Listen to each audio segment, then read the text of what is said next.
How many truths have you put off facing out of fear of what you could find? How many times have you chosen the comfort of ignorance rather than the discomfort of looking at yourself for real?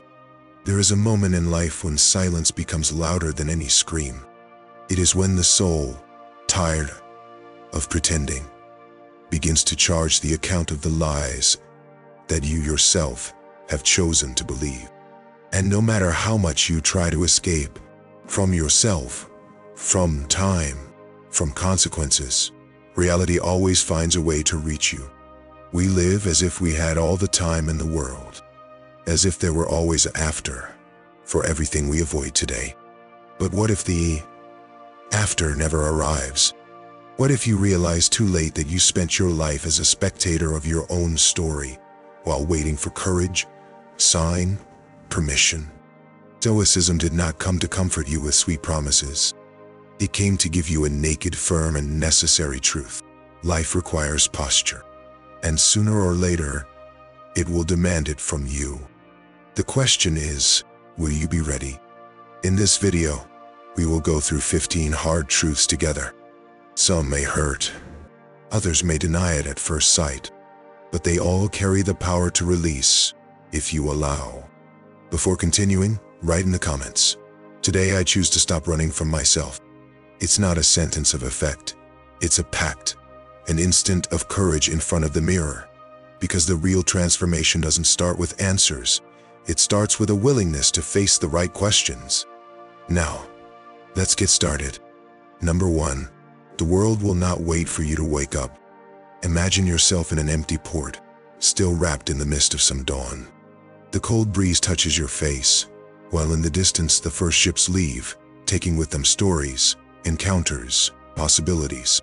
You remain there, with your feet glued to the ground, your eyes fixed on the horizon, waiting for something that never arrives, the ideal moment, the perfect motivation, the unwavering certainty.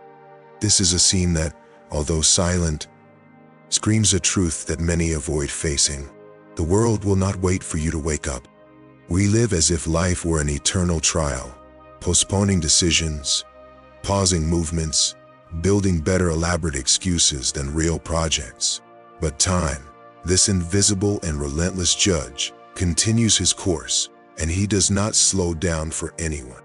Seneca, one of the pillars of Stoicism, did not write to be read with comfort, but to be felt as a gentle punch in the stomach of the sleeping soul. He warns us, as you postpone, life passes away. And when it passes, it takes with it the chances that you believed you could recover later. Only the later, most of the time, does not come. And if it comes, it is not the same. How many dreams have you filed in the name of an uncertain tomorrow? How many sincere conversations have you avoided? How many projects have died at the table of doubt? It is necessary to understand that life does not owe you time. You owe it to her. Stoicism does not teach us to run as desperate, but to wake up to what matters. Philosophy is not a calmer, it is a call. A reminder that you are here now, and that now is all there is. Tomorrow is a fiction, a comfortable assumption. Today, no. Today is the battlefield where you decide between being a spectator or protagonist of your story. There is a dangerous trap in the thought that I am not yet ready. This idea, which wears the mask of prudence, hides fear. Because, deep down, no one is completely ready for anything. No step is guaranteed. No start comes with manual. The difference between those who live and those who just go through life is simple. The first decide to walk even without guarantees. You can keep waiting for conditions to change, for fear to disappear, for the world to give a clear signal. Or you can do what Stoics have always done, act. Not because it is easy, but because it is necessary. Not by impulse, but by conscience. To wake up is more than to open your eyes. It is to accept responsibility for every second that flows. It is to commit to one's own life as one who cares for a garden. Patiently, yes, but urgently. The world you idealize may never exist, but the world that awaits you is here, now, breathing in front of you. and it won't wait for you to feel ready to start. It will go on, with or without you. So, if there's something you need to do, do it.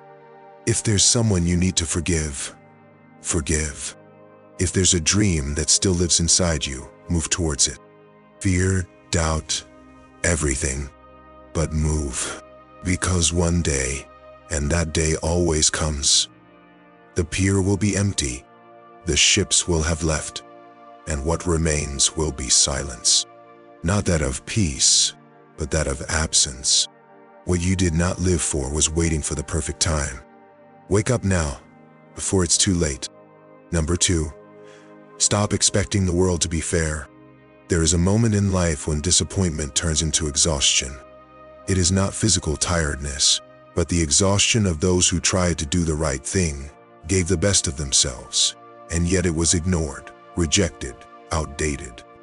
It is the bitter feeling that the world is a board where the plays play alone, and the logic of justice seems to have been forgotten in the bottom of a locked drawer. This is the second shock that Stoicism presents to us without anesthesia. The world is not fair, and it doesn't have to be. While you live waiting for automatic recognition for every effort, applause for every honest gesture, proportional retribution for every kindness, time slips, and with it, your energy, your hope, your clarity. It is natural to feel anger, revolt, to question why so much inequality. But when you begin to build your life on the expectation of external justice, you become hostage. Hostage from the behavior of others, from the decisions of others, from circumstances, everything that is beyond your reach. That is where the danger lies. You give the key to your peace to a world that does not know or want to use it carefully. Epictetus knew this. Slaved, humiliated, deprived of his physical freedom, he still achieved a level of inner freedom that few free men know. His strength did not come from the world to be just with him, but from him deciding that nothing external would have the power to dominate him. That decision is the true Stoic revolution, to understand that what matters is not what they do to you, but what you choose to do with it.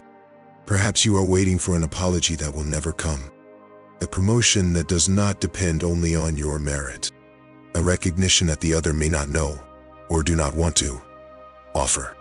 Meanwhile, you freeze, and life, which does not pause for anyone, follows. Waiting for the world to be fair is like waiting for the sea to stay calm because you decided to sail. The storm comes anyway. What changes is whether or not you have a firm rudder in your hands. Stoicism invites us to shift the axis of control, to stop negotiating with reality, to understand that as long as you condition your action to the response of the world, you will continue to live like a cracked mirror, reflecting only the shrapnel of injustice you receive. The question is no longer, is that fair? But, is that up to me? Because if it does not depend, then it should not guide your emotion. It should not be the basis for your choice. What depends on you is the answer. The tone of your voice, the firmness of your gaze, the integrity of your character. You can be betrayed and still decide not to betray. It can be ignored and still continue doing good. It can be wronged and yet sleep with a light conscience. That is not weakness. That is strength. The greatest illusion is to believe that we need a righteous world to be righteous people. It is the opposite. The more unjust the world is shown, the more necessary is its righteousness. Not to change the world immediately, but not to be swallowed up by it. You are not here to do justice in the name of everything, but you are here not to let the injustice of the world destroy your dignity. While others get lost trying to balance the balance of the universe, you can rise up on your own principles, and that, yes, is invincibility. Number 3, not everything you feel is true. Did you ever feel that an emotion was so strong that it seemed undisputed? A sadness that said, "You're not enough"? An anxiety that said, "Something bad is going to happen"?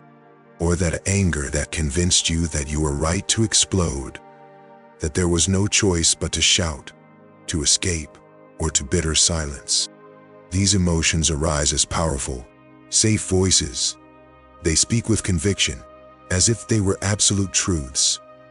And the problem is that you often believe them. But here is one of the most uncomfortable and liberating truths you need to hear.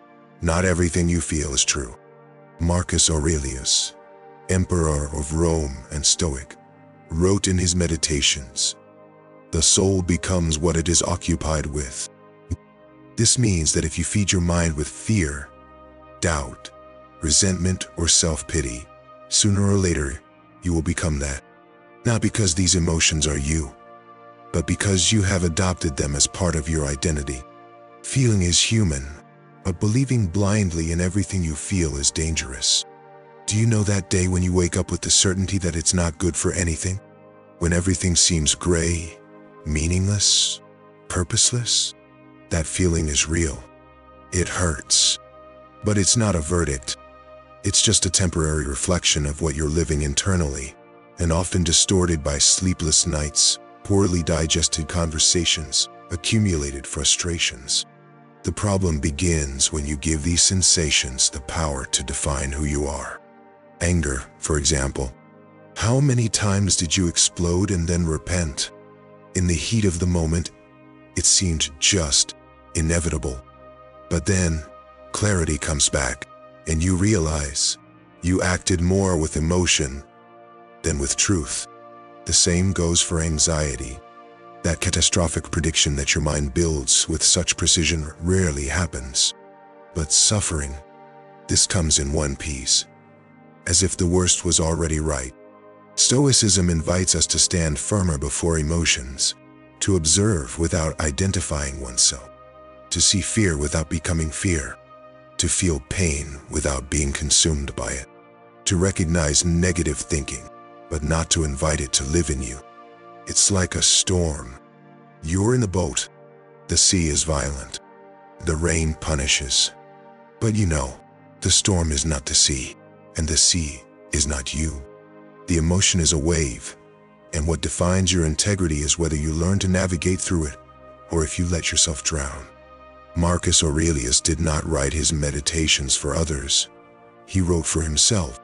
It was his way of remembering who he was, of anchoring himself in the midst of chaos. And this may also be his exercise, writing what he feels, questioning what he thinks, observing what dominates you. Create distance between feeling and being. Of course, emotions have messages. Fear can warn. Sadness can show unelaborated mourning. Anger may indicate an outdated limit. But the key is to use emotion as a compass, not as a sentence. How many times did you treat something as true that was just the echo of an old trauma? How many times did you cancel opportunities, isolate yourself from people, give up plans, all because you believed too much in a passing feeling? The soul, as Marcus Aurelius said, is shaped by where your attention rests. If you spend the day feeding your worst thoughts, your identity will be shaped by them. But if, on the contrary, you learn to challenge these ideas, to question what you feel, to answer with lucidity, and not with impulse, then you begin to regain control over yourself. The goal is not to become cold. It is to become clear. It is to have a mind that feels, yes, but that chooses. A soul that welcomes, but does not submit. A heart that vibrates, but does not surrender to chaos. Because the biggest prison isn't what you feel. It's believing that, by feeling, it's true. Number 4. The endless desire is slaving you. Perhaps you have already realized this pattern. The euphoria of conquering something lasts less than the time you have taken to reach it. The new house, the dreamy relationship, the ideal body. For a moment, everything seems in place, but it does not take long for a new restlessness to arise. Another desire, another goal, another idea of future happiness. And the cycle begins again. No pause, no breath, no end. This movement, silent and constant, is what makes desire so dangerous. It promises fullness, but it binds you to the feeling that it is never enough. It makes you run, but it does not allow you to arrive. The satisfaction you offer is always conditional, always delayed, always farther away than it seemed. And meanwhile, the real life, the one that only happens in the present, is staying for later. This is where ancient wisdom becomes more present than ever. Zenon Decidium's phrase, "Happiness does not consist in acquiring and enjoying, but in desiring nothing, for it consists of being free," is not a call to disinterest, but to liberation. It does not propose abandoning action or ambition, but breaking with the illusion that desire is the only engine of achievement. On the contrary, the more you want, the more you move away from yourself, because you begin to live on account of lack and not presence. The modern world has made this prison even more sophisticated. Every notification, every announcement, every comparison on social media reinforces the idea that you still don't have enough. The feeling of scarcity is carefully fed, not to destroy you, but to keep you consuming. Only that fabricated hunger has no end.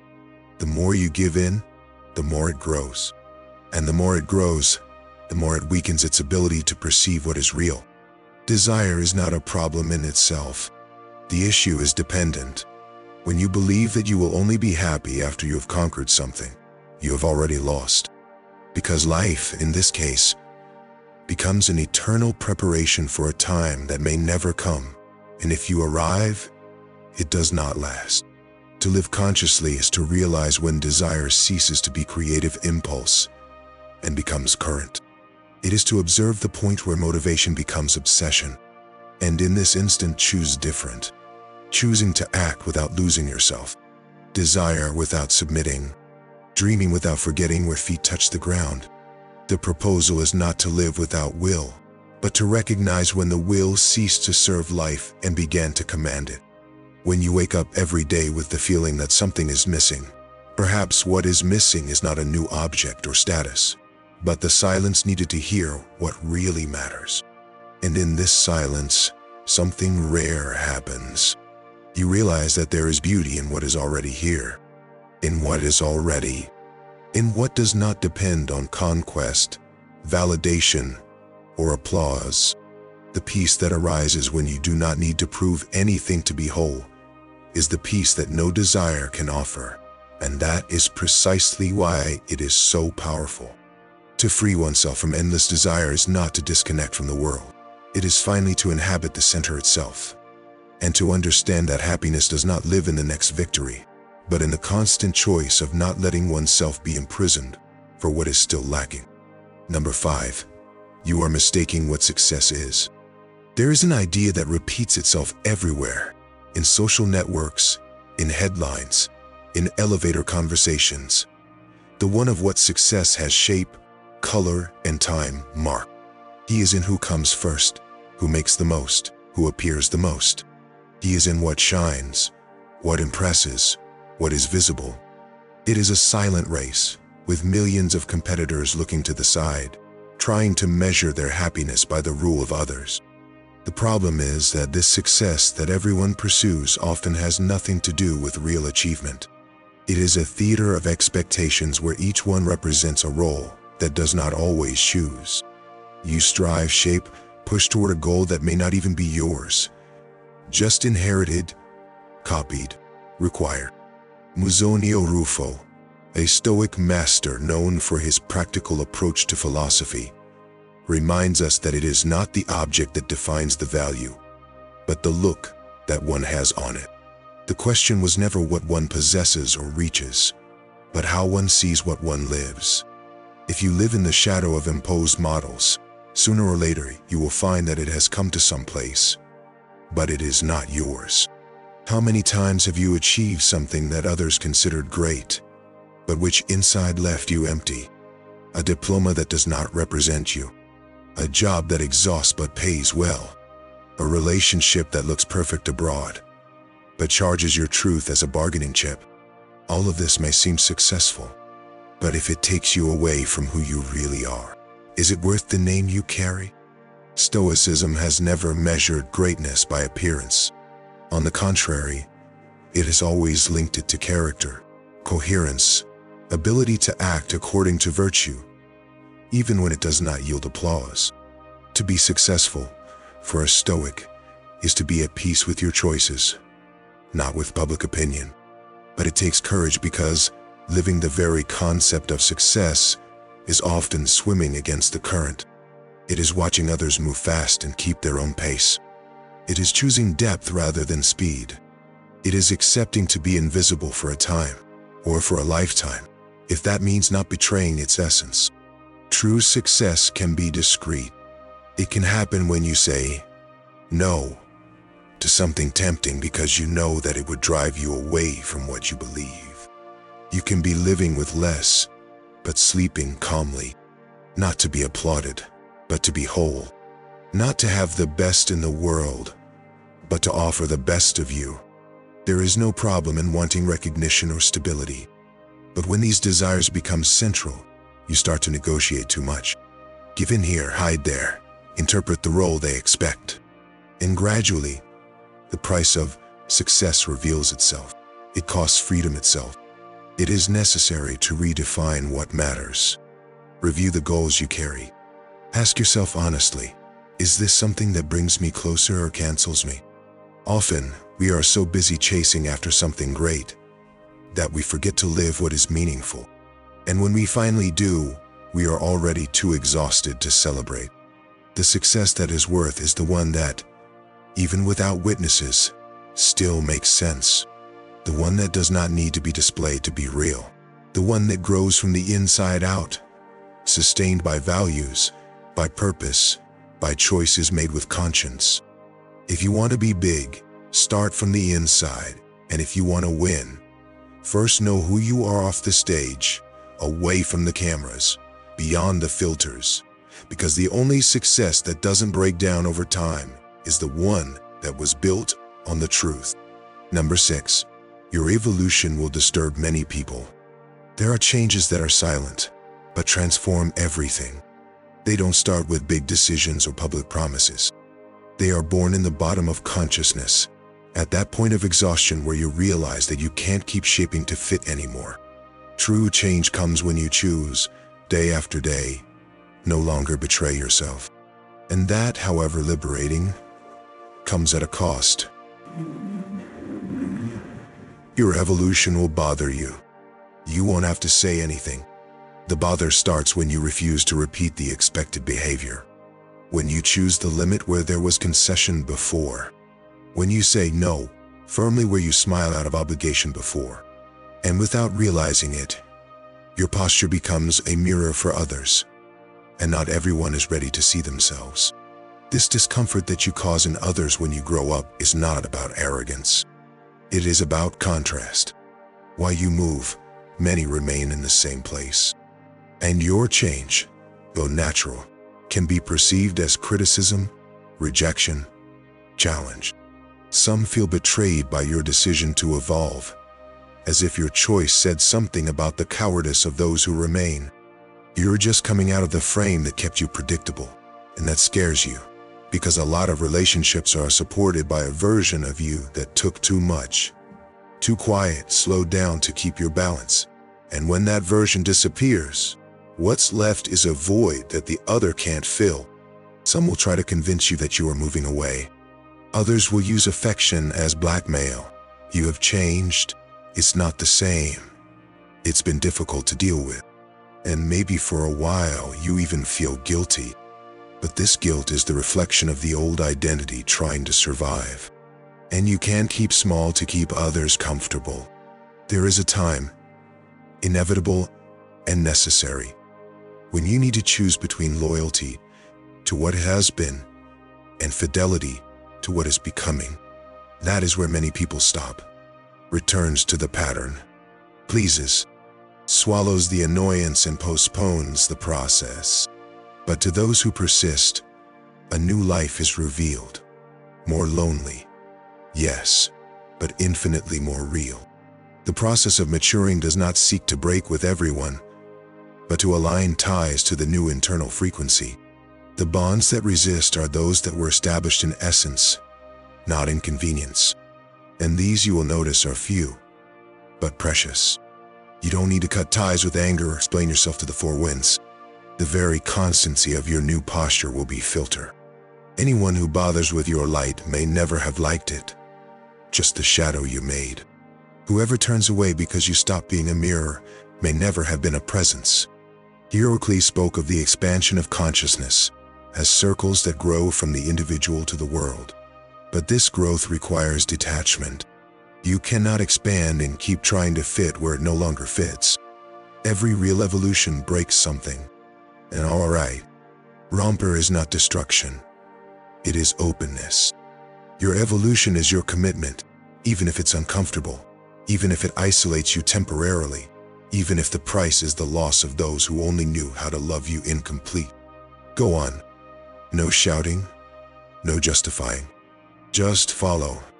Because whoever really recognizes you will see, even silently, that your new version is not superb. It is courage. And that, although it scares, also inspires. Number 7. You talk too much about what you don't live yet. There is a deep distance, and often ignored, between what is said and what is lived. In a world where everyone has a voice, but few have silence, it is easy to confuse speech with experience. Speaking has become a form of validation. We explain everything. We justify everything. We publish our intentions, announce our processes, label every step as if it were already transformation in itself. But words don't change lives. Cleanthes, Zeno's successor, said that truth has simple language. He spoke not only of verbal clarity, but of consistency between what is professed and what is practiced. Truth, for a Stoic, is not an eloquence. It is inconsistency. How many times did you hear yourself say you wanted to change, but you repeated the same habits? How many promises did you make yourself that were forgotten in the next day's routine? How many statements of strength and self-control were followed by impulses and relapses? The problem is not to make mistakes, but to try to hide the delay behind early words. Some talk of courage while avoiding all pain. Some talk about balanced living in extremes.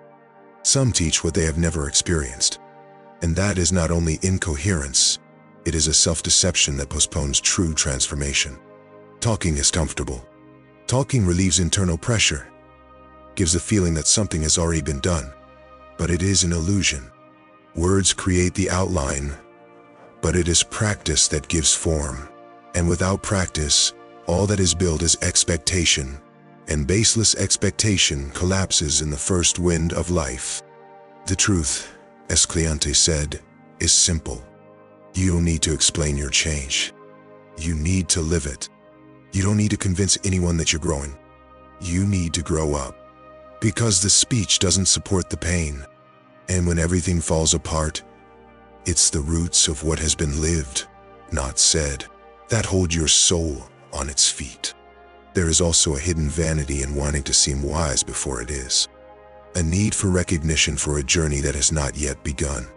This leads us to study to teach, not to transform. Repeating phrases of effect that impress, but do not touch. Using knowledge as armor, and not as a bridge to the real. The Stoic philosophy is not about sounding stoic. It is about being, and being requires silence. It requires not announcing every step. It requires giving up the stage and dedicating itself to the bastioner. It is in the dark of practice that the light of change lights up, and it does not scream. It just radiates. Stop for a moment and observe how many things you are saying you have not yet had the courage to live. How many, I am so now, have not become a habit. How many, I have already understood, have not yet become a conscious choice. You don't need more statements. You need more presence. You need to become what you say you're looking for, and you don't do it with words. You do it with repeated choices, with discrete actions, with honest mistakes, and true beginnings. Consistency has its own sound, and it echoes even in silence.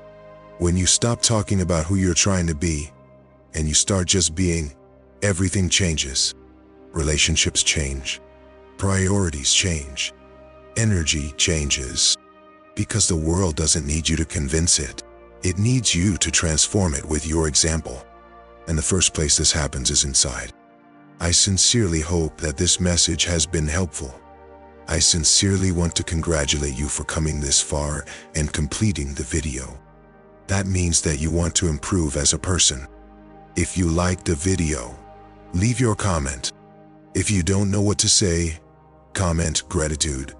Then I'll know that you've watched until the end. If you're not already on the channel, what are you waiting for? Sign up now and join us. Stoicism is full of teachings like this, which are applicable to our everyday life. Therefore, I encourage you to continue learning about this philosophy. I leave here 2 videos full of Stoic wisdom, so you can continue learning. Until next.